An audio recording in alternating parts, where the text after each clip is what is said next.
उल्टा हो गया, पहले छोटे होके हमें विश होती थी हम बड़े हो जाए, बड़े हो गए तो हमारी विश होती है हम छोटे हो जाए। इंसान का भी खुश नहीं ना रहता। हमें ऐसा होता है कि शायद बड़े होंगे तो ज़्यादा ईदी मिलेगी, जब बड़े होते तो ईदी मिलना ही ख़त्म हो जाती है। मतलब हम इतने बदतमीज़ बच्चे थे या कह लें कि शरारती थे, जब भी हमारे घर में मेहमान आते तो हमारे जहन में यही चल रहा था, ये जाते हुए क्या देकर जाएंगे। उनके जाने का इंतज़ार होता था कि अच्छा ये जाएंगे तो हमने समोसे खाने हैं, सबसे पहले कोल्ड ड्रिंक पीनी है, चिप्स खाने हैं। सामने ही ऐसे रख दिया। वो जब सर आए उन्होंने देखा कि सामने वही क्वेश्चन लिखा हुआ था और मुझे वो पहले से ही आता था और वो सामने लिखा हुआ था। मुझे कहते चलो जी आज उन्होंने मेरी फैमिली को बुलाया और मुझे इतनी शर्म आ रही, मुझे था कि ज़मीन फटे मैं उसके अंदर पहली दफ़ा चीटिंग की और इसी पे ये पहली दफ़ा की और पकड़ी गई। मैं टीचर के पास गई और रोते रोते मैंने टीचर को बताया, टीचर मैंने चीटिंग नहीं की।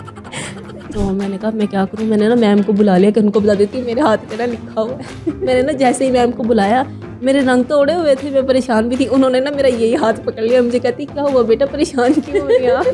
उन्होंने न्यूज़ चैनल लगाया, सो गए खुद, सो गए। लेकिन अगर हमने चैनल चेंज किया फ़ौरन उठ जाते थे।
तो बहुत से स्पेशली लड़कों के बारे में मैं कहना चाहूँगी कि वो अपने फादर से ना पैसे नहीं मांग सकते।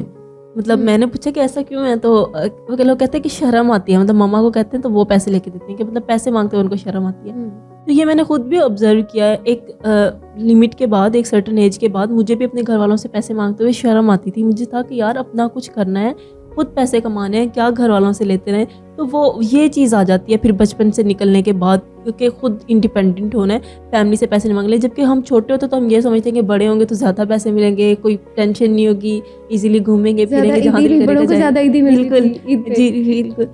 हमें ऐसा होता है कि शायद बड़े होंगे तो ज़्यादा ईदी मिलेगी, जब बड़े होते तो ईदी मिलना ही ख़त्म हो जाती है। हाँ वैसे ये फैक्ट है। बचपन में ईदी मिला करती थी, अब तो ईदी भी नहीं मिलती हमें। बस उसको ज़रूर मिलती है जब घर का छोटा छोटा बच्चा होता है, और वो मैं हूँ। अच्छा जो छोटा बच्चा होता है ना, वो बड़ा भी हो जाए वो छोटा ही रहता है, बिल्कुल उसको ईदी फिर भी मिलती रहती है। ऐसा ही है, वो खुशकिस्मत मैं हूँ, मुझे माशाल्लाह मिलती रहती है। मैं नहीं हूँ। हम जैसे हमारे घर में कोई भी मतलब आता है, फैमिली वाले मिलने के लिए आते हैं। जब मेरी बहन की शादी नहीं हुई थी तो वो हमारे साथ होती थी।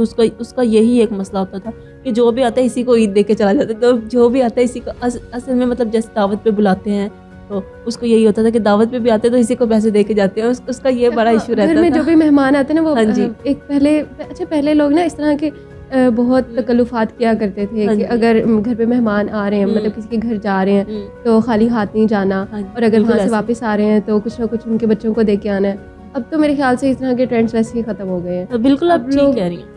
अब लोग लेकिन जब खाली मतलब हाथ जाते हैं और हाँ खाली जी, हाथ ही वापस मतलब आते हम हैं। इतने बदतमीज़ बच्चे थे या कह लें कि शरारती थे, जब भी हमारे घर में मेहमान आते तो हमारे ज़हन में यही चल रहा था कि ये जाते हुए क्या देकर जाएँगे। ऐसा अच्छा, ही है। जो मेहमानों को जो सर्व की जाती थी हाँ चीज़ें, जी। उनके जाने का इंतज़ार होता था कि अच्छा हुँ। ये जाएँगे तो हमने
मैं वैसे शरारती बच्ची नहीं थी, नॉर्मल थी और स्कूल लाइफ भी बस ठीक गुजरी थी। हाँ, स्कूल शरीफ में इनोसेंट बच्ची थी आप। हाँ जी, मतलब इतनी दोस्तें और वगैरह और सर्कल में मेरा कोई नहीं था, मैं अपने आप में रहती थी। तो इस तरह की मेरी लाइफ थी। लेकिन एक स्कूल में एक वाक़या मतलब ये होता था कि एक फ्रेंड बन गई थी मेरी कुछ टाइम के लिए। तो ना एक और फ्रेंड थी, वो चाहती थी कि मैं उसके साथ भी दोस्ती करूँ। तो अब ना वो आपस में लड़ती रहती थी कि तुम मेरी दोस्त हो, तुम मेरी दोस्त हो। तो ना मतलब जो जो कहती थी ना तुम मेरी दोस्त बनाओ, मुझे लगता है कि वो अच्छी थी। अब जब मैं अभी भी उसको याद करती हूँ कि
कुछ बच्चे बहुत जल्दी पिक कर लेते हैं, कुछ को टाइम लगता है।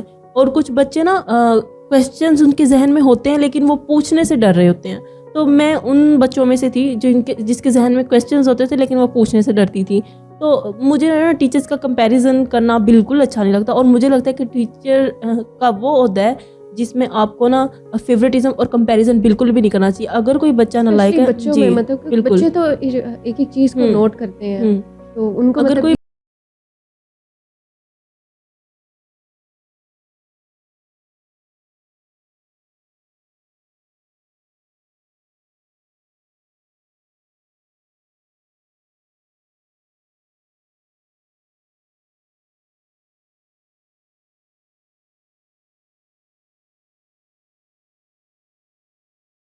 उस मेंटल ट्रॉमा से गुजर के आ चुकी थी। अभी भी मैं उसको याद करती हूँ तो बहुत तकलीफ़ होती है।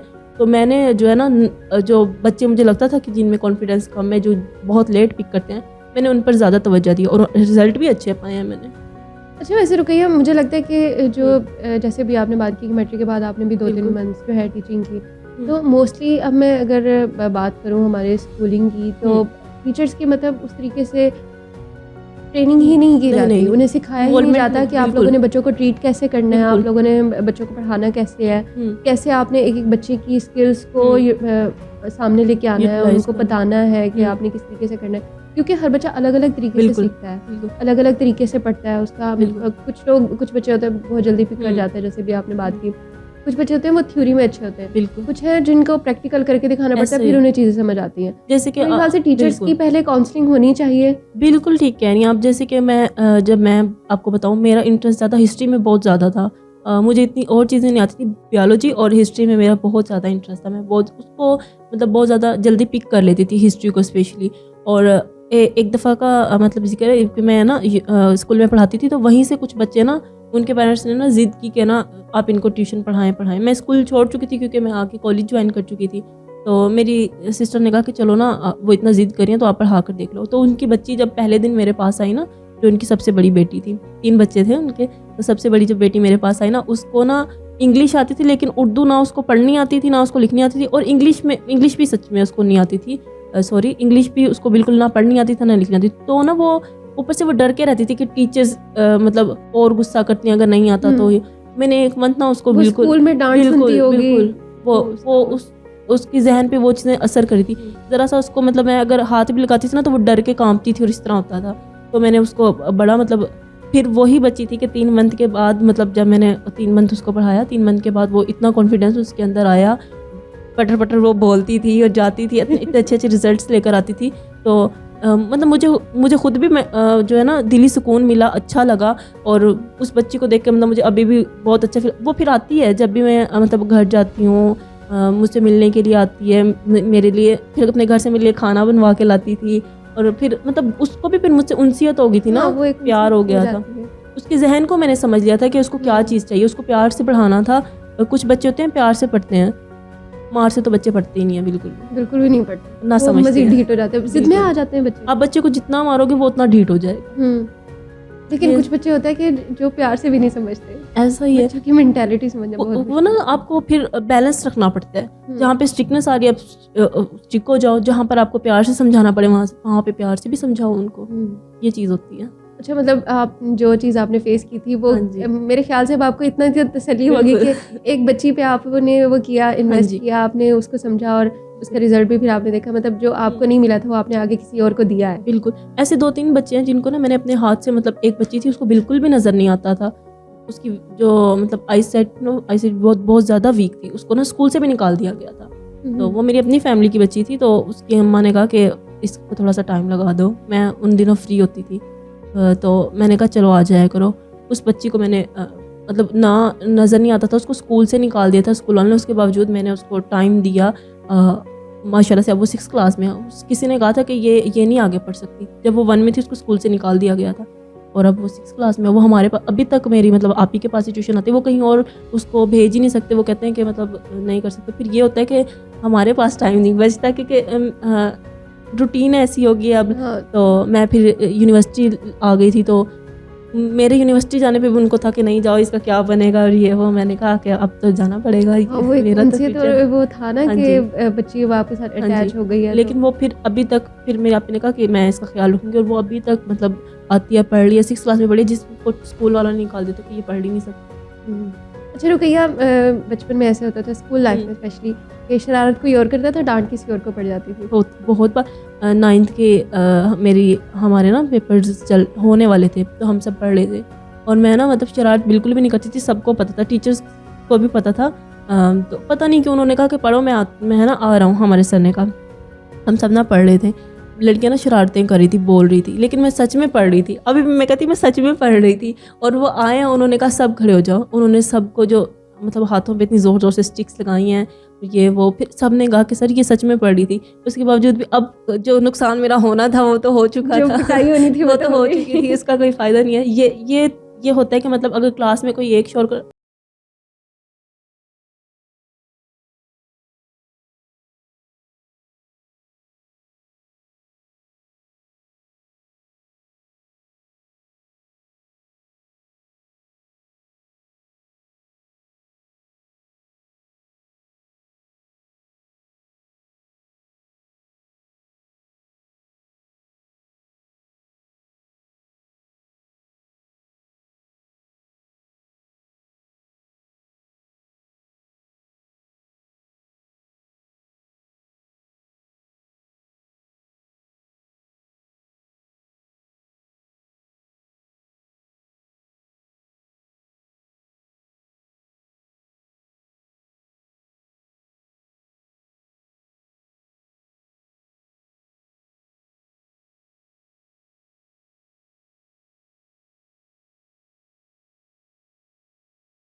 को कहा है मुझे कि देख के मुझे देख बताओ। के बताओ और वो बुक खोल के मुझे देख के बता रही है। और टीचर को लगा कि मैंने चीटिंग की है, फिर मेरा टेस्ट कैंसिल कर दिया। अब मैं रोने लग गई। जाहिर है मतलब उस टाइम बोलती ही नहीं थी। ये कितने मुश्किल से तो हम सबक याद करके आते थे। और इतना कॉन्फिडेंस ही नहीं था कि मैं टीचर को बताऊं कि टीचर मैंने चीटिंग नहीं की। अच्छा मैं वाकई चीटिंग में नहीं करती, मुझे जितना आता था मैं उतना कर देती थी। अब ना जब टीचर ने मेरे पेपर कैंसिल कर दिया, पहले तो मैं खामोश होकर बैठी रही। थोड़ी देर बाद मेरे हाथ से इतना ज़्यादा मुझे रोना आया ऐसा ही मैं होता रोते है। रोते टीचर के पास गई। मैंने कहा जब मैंने गलती की नहीं तो फिर मतलब मैं क्यों टीचर के सामने बुरी बन रही हूँ। मैं टीचर के पास गई और रोते रोते मैंने टीचर को बताया, टीचर मैंने चीटिंग नहीं की थी। इस तरह के मेरे साथ काफ़ी बहुत से वाक़यात ऐसा हुए ही है। कि हरकत किसी और की होती थी और डांट हमें पड़ जाती थी। नहीं, मुझे तो नकल में भी बहुत मोटिवेशन मिली है। हमारी ना मतलब कॉलेज लाइफ में ये होता था कि लड़कियां ना पूरा पेज ना नीचे क्लिपबोर्ड के नीचे रख के ले जाती थी, बहुत सारे पेपर्स ना नीचे नीचे। फिर जब टीचर्स क्वेश्चन लिखवाते तो वो उसके अंदर से देख देख के लिखती रहती थी। तो मुझे लगा कि मुझे भी ना थोड़ा ऐसा कुछ करना चाहिए। मैंने ना अपने कैलकुलेटर का जो कैप होती है ना कैलकुलेटर की, उसके ऊपर ना मैंने ज़रा सा थोड़ा बहुत लिख लिया। और मैंने क्या किया, जब सर ने क्वेश्चन लिखवाए ना, मैंने कैलकुलेटर का जो ढक्कन था वो सामने ही ऐसे रख दिया। वो जब सर आए उन्होंने देखा कि सामने वही क्वेश्चन लिखा हुआ था और मुझे वो पहले से ही आता था और वो सामने लिखा हुआ था। मुझे कहते चलो जी आ जाओ। उन्होंने मेरी फैमिली को बुलाया और मुझे इतनी शर्म आ रही थी, मुझे था कि ज़मीन फटे मैं उसके अंदर सो आ जाऊं। पहली दफ़ा चीटिंग की और इसी में ये पहली दफ़ा की और पकड़ी गई। जब मैं घर आई मुझे इतनी शर्म आई, मैं कमरे से बाहर नहीं आऊँ। अम्मी का ये हरकत क्या किया तुमने? अच्छा वैसे मुझे बहुत डर लगता था इस मामले में। मतलब मैं इतना ज़्यादा डरती थी कि मैं कभी कोई ऐसा काम ना करूं कि टीचर से मुझे डांट पड़े। मुझे टीचर्स की डांट का इतना ज़्यादा डर होता था। और दूसरा फिर ना एक माइंड में वो होता था कि अभी टीचर को पता है कि अच्छा ये मेरी अच्छी स्टूडेंट है, अच्छी पढ़ने वाली, अच्छा करने वाली, तो टीचर को ये ना लगे कि मैंने भी उल्टे काम शुरू कर दिए, मैं भी बुरी स्टूडेंट में हो गई। वैसे भी मतलब ना अगर पूरी क्लास के सामने टीचर आपको ये कहते ना आपने ये किया, जैसे मेरी नकल पकड़ी गई थी, मुझे कॉलेज और जाते ज़्यादा इतनी शर्म एम्बैरेसमेंट आती होती है थी। कि सब लोग क्या सोचेंगे, अच्छा ये इसने ये हरकत की है। और फिर पकड़े जाने का डर। मैं कभी इसी वजह से चीटिंग नहीं करती थी। कहती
था, पानी पानी मंगवाऊँ आपके लिए?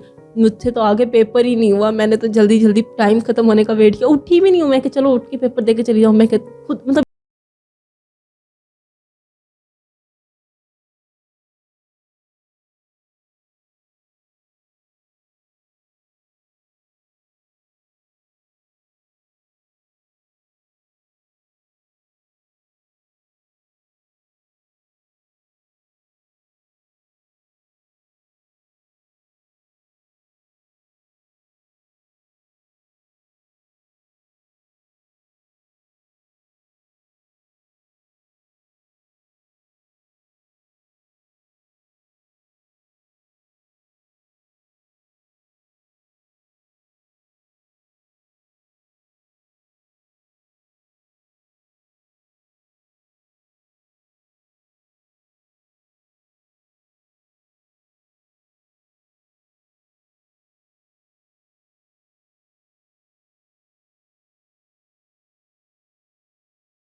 बच्चे आजकल की माएँ उस चीज़ को फॉलो करती हैं, बच्चे ज़िद कर रहे हैं तो वो बड़े प्यार से उन्हें समझाते हैं, नहीं बेटा ऐसे नहीं करो, ये नहीं करो, ऐसे ज़िद नहीं करते। लेकिन फिर भी बच्चे इतने ज़्यादा ज़िद्दी होते हैं, उनकी ज़िद ही ख़त्म नहीं होती।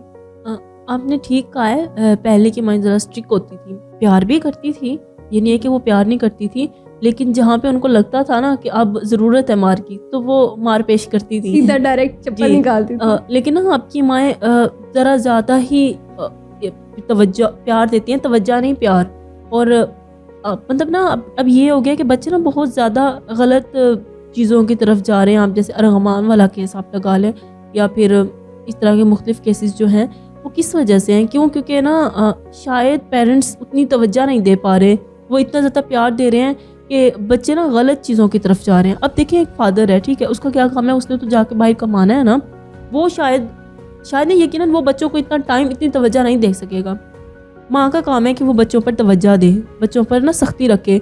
आजकल के जो बच्चे हैं ना वो बाप से डरते हैं, माँ से नहीं डरते। लेकिन जबकि हमारी सिचुएशन ऐसी थी कि हम अपने अब्बू से नहीं डरते थे, अम्मा से डरते थे, क्योंकि पता है कि वो स्ट्रिक्ट है, नज़र रखती है हर चीज़ पर, तो बच के रहना, कुछ शरारत नहीं करनी, इस तरह की चीज़ें होती थी।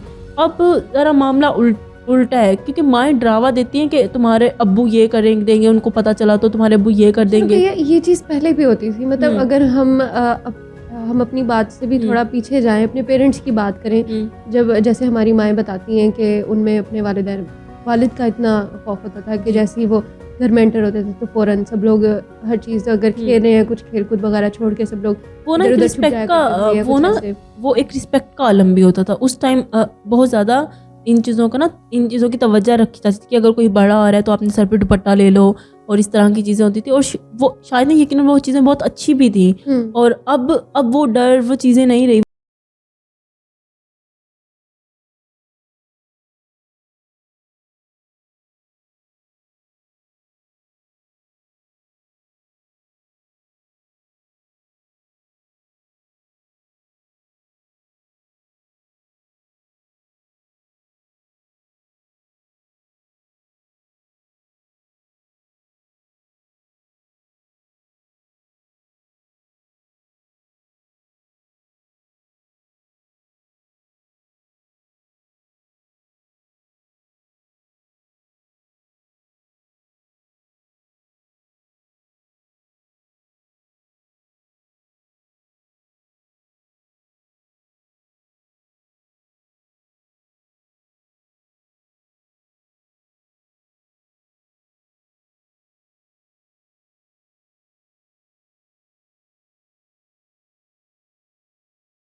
के हाथ में फ़ोन है, वो आउटडोर एक्टिविटी से निकल के तो ये किसका कसूर है? फ़ोन लेके बैठे। अगर बच्चे के हाथ में फ़ोन है तो ये किसका कसूर है? अब देखिए, जब मैंने पहली मरतबा फ़ोन यूज़ किया था ना, या जो मेरा पहला फ़ोन था, जो अभी भी मेरे पास है, क्योंकि मुझे उससे बहुत प्यार है, क्योंकि वो मेरा पहला फ़ोन था, वो मुझे यूनिवर्सिटी लेवल पे आकर मिला था। जिस दिन मेरा यूनिवर्सिटी पहला दिन था ना, उस दिन मुझे वो फ़ोन मिला था। उससे पहले मैंने कभी फ़ोन नहीं यूज़ किया। इवन के छोटे जो फ़ोन होते हैं बटनों वाले, मैंने कभी नोकिया और ये वो मैंने कभी वो भी यूज़ नहीं किया। क्यों? क्योंकि मेरे घर से इजाज़त नहीं थी, और ना कभी मेरा जो दिमाग ज़हन है उस तरफ गया कि मैं फ़ोन यूज़ करूँ, रील्स देखूँ, ये सब देखूँ, मैंने नहीं देखी।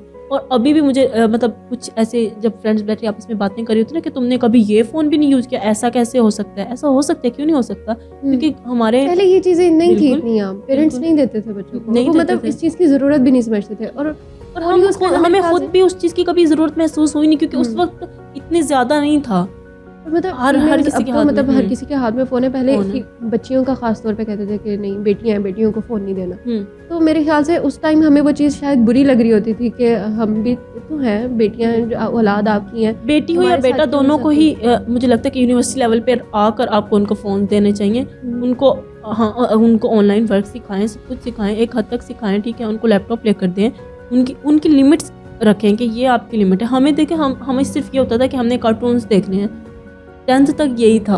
हाँ, हम ठीक टॉम है? एंड जेरी देखा करते थे। टॉम वो एंड पीटीवी जेरी। पे कार्टून्स आते थे, हुँ। एटीवी पे कार्टून्स आ रहे होते थे।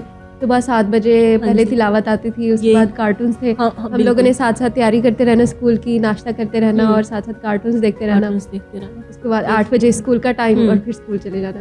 वो ये सुबह के वो ड्रैगन वाले कार्टून, वो अभी तक तो मतलब वो चीज़ें याद हैं माइंड आपको में। ना घर में ऐसी एक्टिविटीज़ रखनी चाहिए कि बच्चा फिर वही अडॉप्ट करे। मेरे घर में न्यूज़ वगैरह देखी जाती थी, तो उसका मुझ पे बहुत ज़्यादा असर हुआ। मैं उस तरफ बहुत ज़्यादा खींची चली गई। मैं भी देखना स्टार्ट हो गई। मेरे घर में ना सारी रात मेरे अब्बू सो रहे होते थे, लेकिन टीवी चल रहा होता था, दुनिया न्यूज़ लग रहा होता था और मतलब चल हस्बे-हाल जो है, कितना अच्छा शो था। मतलब हँसी भी आती थी और एंटरटेनमेंट भी होती थी, हर चीज़ उसमें, सबक भी मिलता था बहुत सी चीज़ों का। तो सारी रात हमारे घर पे वो लगा अच्छा, रहता था। हमारे मतलब अब्बू ऐसे ही पहले होते थे, हुँ। उन्होंने न्यूज़ चैनल लगाया, सो गए खुद। सो गए। लेकिन अगर हमने चैनल चेंज किया फ़ौरन फ़ौरन उठ जाते थे। तो वो मजबूरी में हमें वो चीज़ देखनी पड़ती थी और वो मतलब देखते समझ नहीं आता था कि वो हमें लग रहा है कि वो सो रहे हैं। सो रहे ऐसे ही चैनल चेंज होता है, फ़ौरन उनकी आँख खुल जाती थी। बिल्कुल, ऐसा ही होता है। तो हर चीज़ की ना आपको लिमिट क्रिएट करनी चाहिए कि इतनी देर आपने टीवी देखना है, इतनी देर आपने ये काम करना है, इतनी देर आपने लैपटॉप यूज़ करना है अपना। जो मुझे लगता है कि अब जो दौर आ गया, आप अपने बच्चों को लाएँ, डिजिटल की तरफ लाएँ, उनको ऑनलाइन वर्क करना सिखाएँ, ऑनलाइन चीज़ें सिखाएँ, लेकिन उनको एक लिमिट दें कि इतनी लिमिट है आपकी, आपने इतनी देर ये चीज़ यूज़ करनी है, उसके बाद रख देनी है, इतनी देर आपने सोना है, खेलने भी जाना है आपने बाहर, आप खेलने भी जाओ, उनको इतनी भी इजाज़त दें। तो ये चीज़ें होनी चाहिए। आजकल के बच्चों को ना मतलब ज़्यादा पैम्पर कर के कुछ ज़्यादा ही हमने नाज़ुक बना दिया नाज़ुक है। बना दिया वो है। पहले जो चीज़ें हमें बुरी लग रही होती थी तो हम कहते हैं कि अभी हमने आगे नहीं करनी, लेकिन या अब उन चीज़ों का इफ़ेक्ट भी आ रहा है। पता नहीं क्यों ना हम ये चीज़, अगर हम कहते हैं ना कि मतलब हमारा बच्चा तो बहुत मतलब मजबूत है, हर चीज़ कर सकता है, तो ना पहले मतलब ये चीज़ कहना ना हमारे लिए फ़ख्र की बात होती थी। अब ये चीज़ कहना से ना हम घबराते हैं, हम ये कहते हैं नहीं ये तो ना बहुत मासूम है, ये नहीं कर सकता, इसको तो किसी चीज़ का नहीं पता, नहीं ये घबरा जाएगा, इसको ना कहो। मतलब अब ऐसी चीज़ें कहने में फ़ख्र महसूस करते हैं ना, जाने बच्चे क्यों। अगर खेल रहे हैं, नहीं ऐसे नहीं करो, ये शरारत नहीं करो, चोट लग हुँ। जाएगी, ऐसे हो जाएगा, वैसे नहीं। पहले बच्चे खेलते थे, गिरते थे, चोट भी चोट लगती लगती थी। थी। मुझे भी याद है, मुझे काफ़ी चोट लगी। इवन अभी तक मेरे वो निशान भी है, मुझे जहाँ-जहाँ चोट लगी है। कहते हैं कि चोट लगती है तो मतलब पता नहीं ऐसी कोई चीज़ है कि बच्चे सीखते हैं या पता नहीं कुछ ऐसा है, बोलते हैं। लेकिन मुझे लगता है कि इस तरह के बच्चों को ना पेरेंटिंग करनी चाहिए। आपको इस तरह से उनको बांध नहीं देना चाहिए कि भाई यहीं तक रहना है, तो फिर घर इसी से वजह बाहर से नहीं तो अब निकलना। इतनी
आदत हो गई है।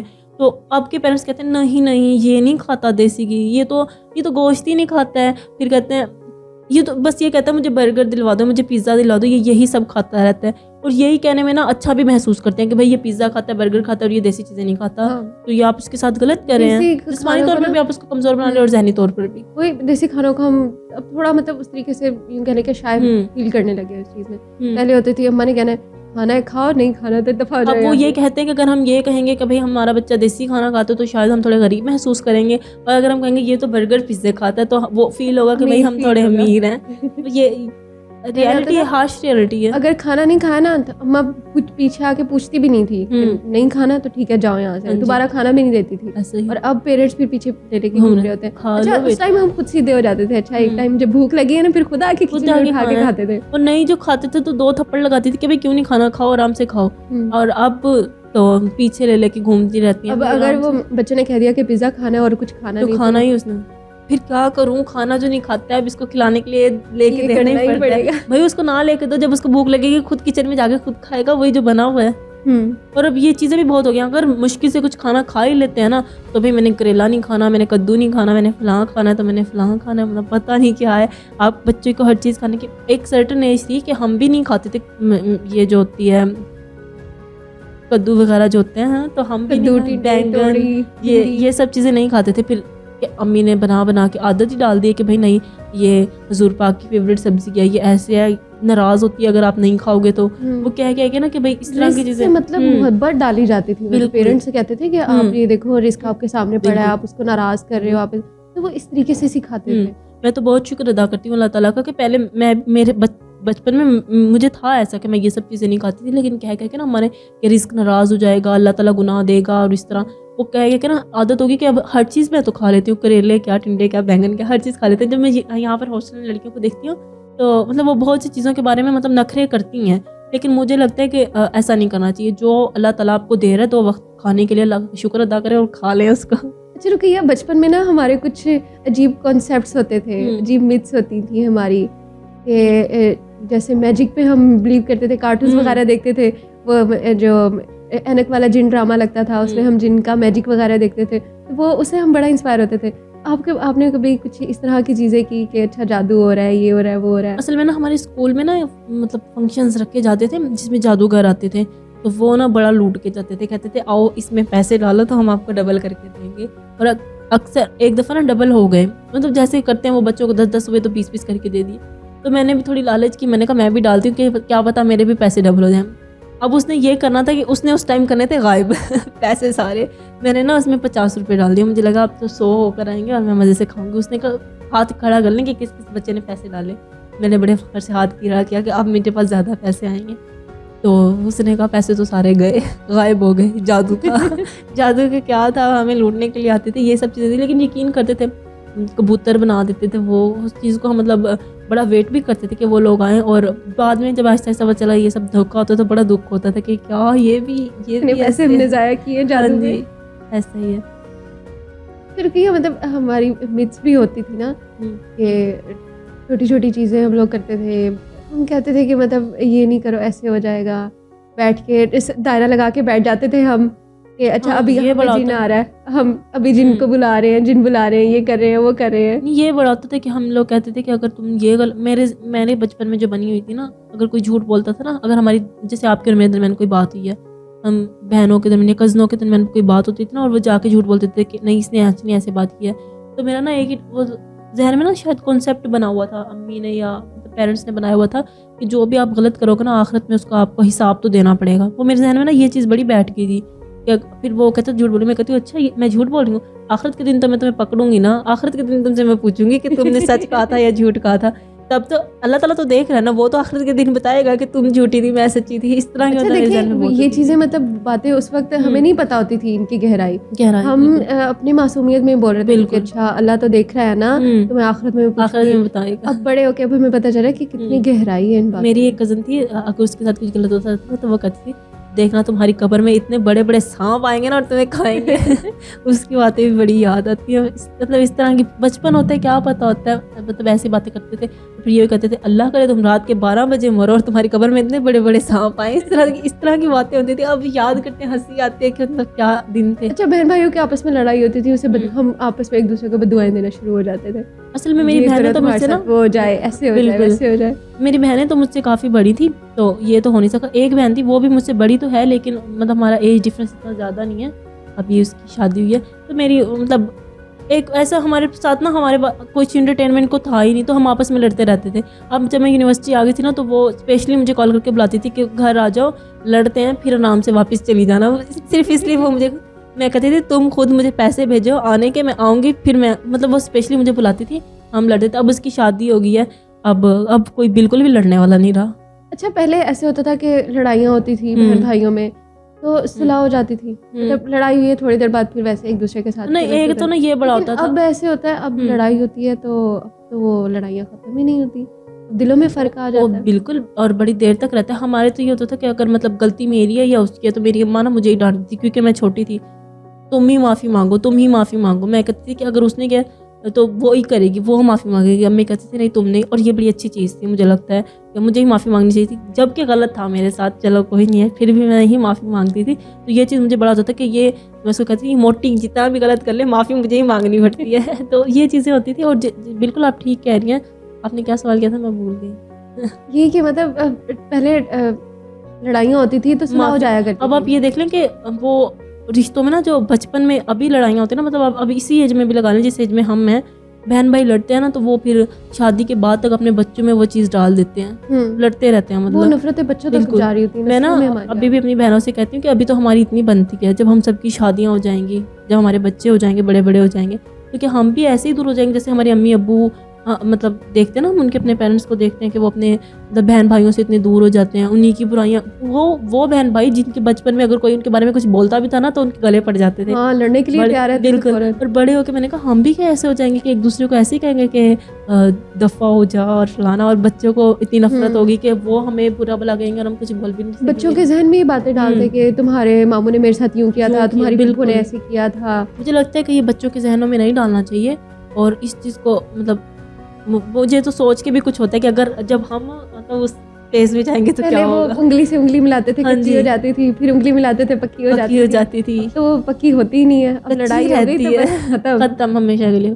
दूसरा ना एक ये होता है कि आप मतलब आपस में जो रिश्ते कर देते हैं ना, मुझे लगता है कि वो तो बिल्कुल नहीं होने चाहिए। उस वजह से रिश्ते बहुत ज़्यादा ख़राब होते हैं। मतलब आपस में कजिन्स मैरिज, मतलब बहनों में, बहनें आपस में रिश्ता कर लेती हैं, बहन भाई आपस में। अच्छा हाँ, ये भी है कि मतलब पहले प्यार मोहब्बत होती है, इतनी ज़्यादा होती है कि वो आपस में रिश्तेदारी कर लेते हैं। और फिर ना मतलब बच्चे तो आपस में गलती कर लेते हैं, उन्होंने शादी कर ली, शादी हो गई, टूट गई, भुगतना उनको पड़ता है। वो जो बहन और भाई है ना, वो जब वो दूर हो जाते हैं, भुगतना उनको पड़ता है। उनको पता है कि वो फिर कैसे दूर होकर रहते हैं। हम जितना भी कह लें कि वो कहते हैं जाए भाड़ में, भाई था मेरा, जो भी था, लेकिन जो उनके दिल पे गुजर रहे थे बस वही जानते हैं। हाँ, अच्छा, मतलब जो इतना प्यार मोहब्बत होता है ना, वो फिर शादी के बाद जब रिश्तेदारी बदलती है तो फिर वो प्यार मोहब्बत भी दुश्मनी में बदल जाता है। ऐसा ही है, बिल्कुल ऐसा ही है।